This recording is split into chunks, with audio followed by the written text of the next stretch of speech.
In today's episode, we're going to be discussing the big issues as to the housing crisis here in Nigeria. Just stay tuned.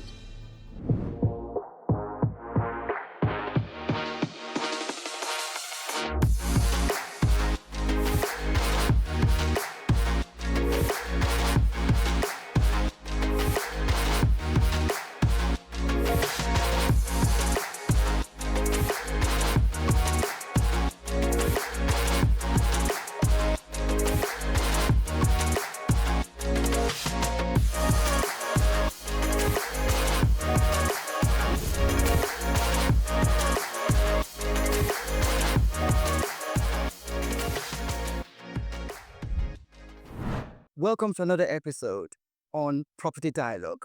Today, we're going to be discussing the big issue as to the housing crisis here in Nigeria. There are many of them. There's the issue of affordability, there's housing shortage, and the underdevelopment of the buy-to-let market. So we have a lot to discuss today. We have two people on our panel, heavyweights, no less. First, I have Bumi. Bumi is a real estate barrister and herself a developer here in Lagos. Bumi, thank you for coming on our show. Thanks so much for having me. Thank you. And of course, we have another heavyweight in Dayo Babajide, himself an estate surveyor and a property developer. Dayo, thanks for coming on our show. Thank you very much for having me here. Brilliant. So let's just get straight in. I got here three key issues to discuss in terms of housing crisis here in Nigeria, and we know there is a crisis. The first is affordability. The second is we're not building enough homes for Nigerians. And the third is a big one, which is the underdevelopment of the Nigerian buy-to-let market. So, Bumi, let me start with you in terms of affordability. What are your take in terms of affordability here in Nigeria? Okay, I can boldly say that presently in Nigeria, we are having serious housing deficit. The statistics shows that we are in deficit of about 28 million houses units in Nigeria presently. And I can tell you that it has been increasing year to year. The reason is that we are really not doing much about it. And Nigeria is a country that we have a lot of, majority of people in Nigeria are low income earners. The minimum you can get in Nigeria now is about 35 million naira. And you have average worker in Nigeria earn between 70 to 100,000 naira a month. And when you calculate that, you see how difficult it is for an average Nigerian to own a house in Nigeria. Yes, And I think at this stage I'm going to bring in Dayo. Bumi says, 70,000 naira average wage, and we have a average property price of around about the 35 million. Affordability question. What is your thoughts? Definitely, affordability is out of the low income earners dictionary or word now, because when you say affordability, it all boils down to the cost of construction. It all boils down to the cost of finance. And when you look at all of that, with the current economy that we have, and with all of these figures in play, like the lowest a low income earner would guess for a mortgage is about 30%. Within range of 25%, we raise some. Are you sure about that? I disagree because if you're talking about the deposit, so if you're a first time buyer and you're trying to buy a property, I think the bank would expect you to bring on about this 30%, 35% of the cost of the, and then the bank would pretty much. You shake your head. I mean, what do you? So when you say the bank will pretty much, I said the range for mortgage within these banks is between 25% to 30%. Oh, the interest rate. The interest rate. Beg your pardon. So the interest rate. Now, when they are, even the deposit that you mentioned, it's a good point to even start with. You're saying there's a 30% deposit. What's the average cost of a property? That's 35 million. Yes. So what would be the average cost of the 30% that we are talking about? That'll be about 12 million naira. Okay, with a savings of 30% of his 70,000. How long do you think it will take before the low-income earner, can afford to own a property? So when you look at these numbers, when you look at the fact, you see the odds are against the low-income earner. Earners, yes. Bumi, the odds are against the low-income earners. What do you say? Yes.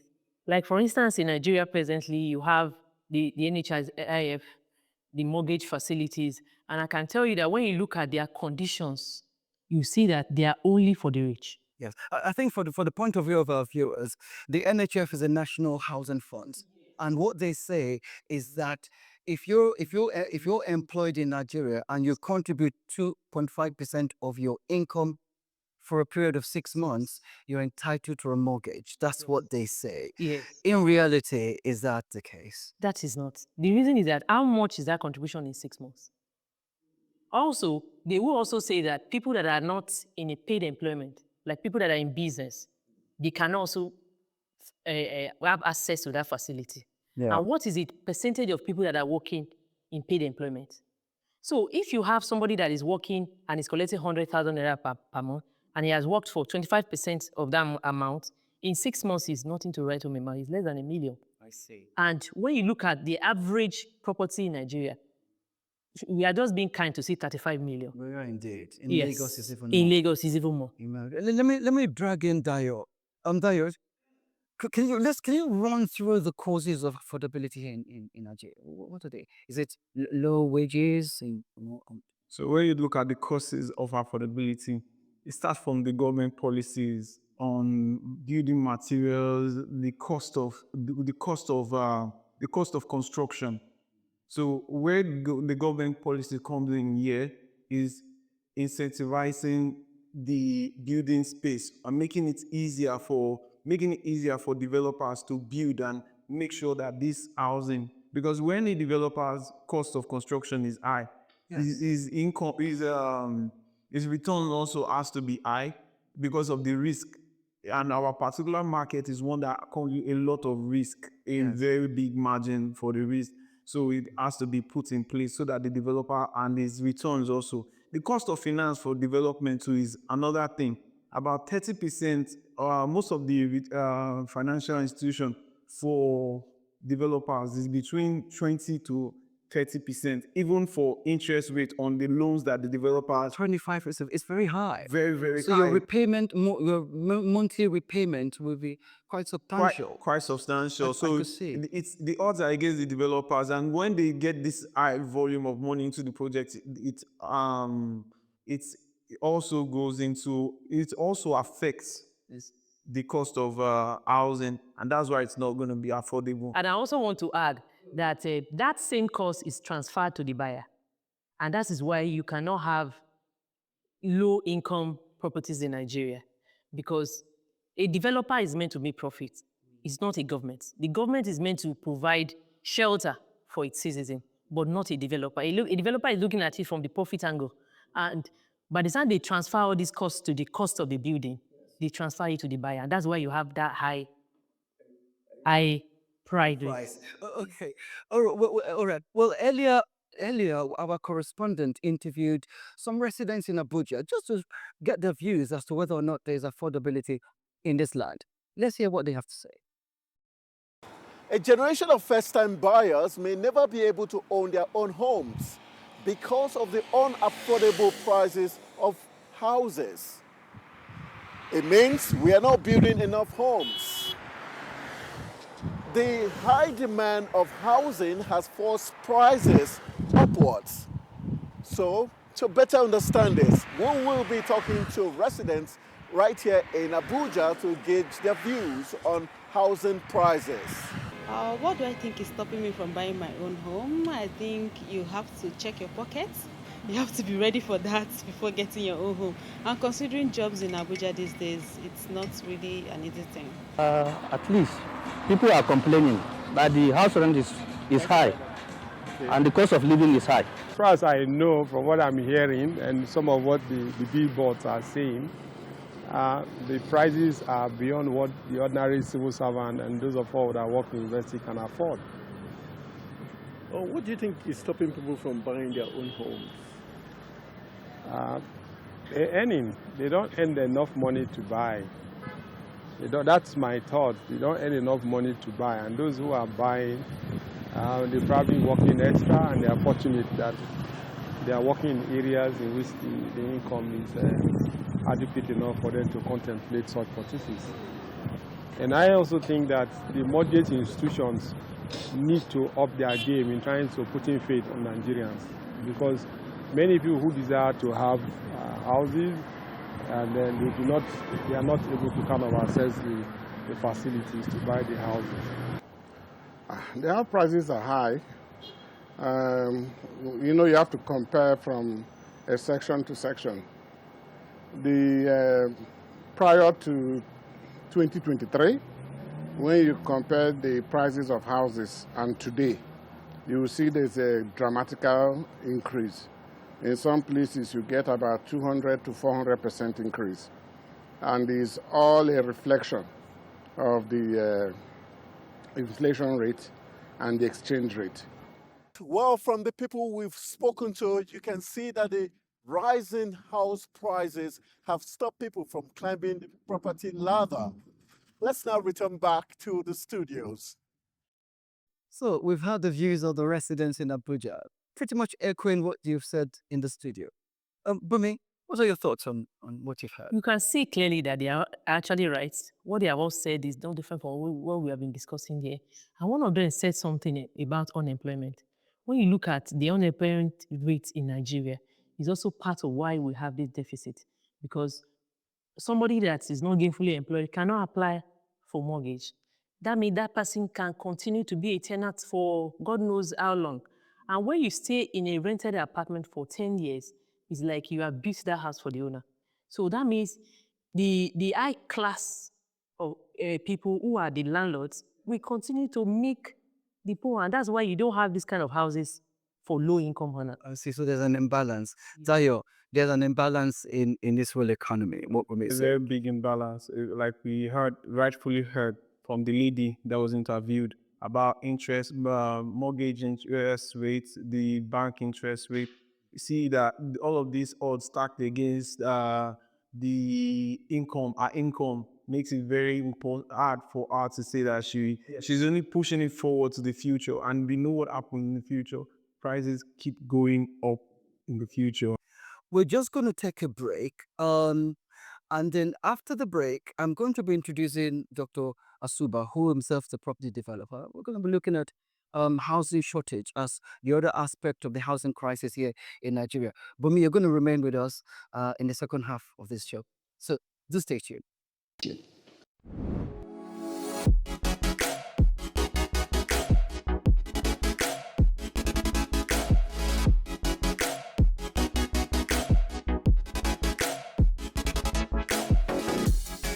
Welcome back. Before the break, I'm speaking to the panel about affordability issue here in Nigeria.